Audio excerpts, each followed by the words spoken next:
Short-term memory versus long-term memory. What do you have to say about that? Because you say you have really good short-term memory, but not long-term, no? Yeah, I think so. Look, I have a theory about that. Olivia, tengo una teoría sobre eso. I have a theory. Because you are really artsy.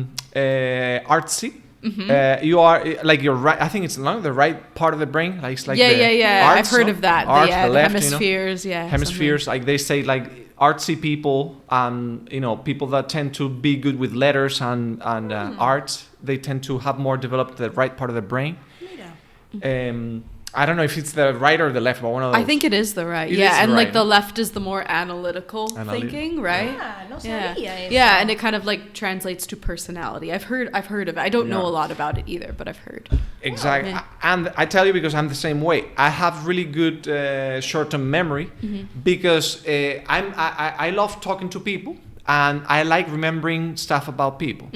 So that is something that you can actually develop. You can actually work on it because if you meet a number of people, you can just train yourself to catch stuff because it just helps you to be more social and to be more friendly in general.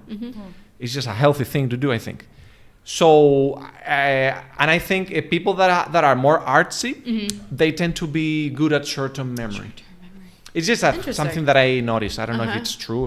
I can prove it. I am good at short-term memory, but I can't remember people's names. Are you good at names? I even try. Like I'm like, how can I be better? So whenever someone introduces themselves, I try to repeat their name. And it still doesn't help. I still can't do it. And then I just wait for someone else to say their name. And I'm like, you. I have funny stories about that kind of thing because, so have you ever been in this situation where you meet a person and you really enjoy that person, like you actually like that person and it's friendly and stuff, and you really want to keep talking, and the other person keeps bringing up your name, to be empathetic, Rafa, right, and you want to be, how do you say, give feedback, no? You want to be do the same thing for him, show that you remember his, right, and you always try to come up with strategies so that the person is forced to repeat their name, to say their own name, that happens. I have done that in the past, for example, I say, do your friends still call you the same way when you were little, or has it yeah. That's funny.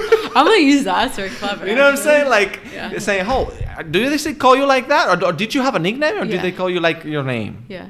Right.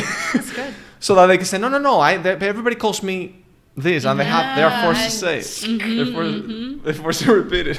Little strategies.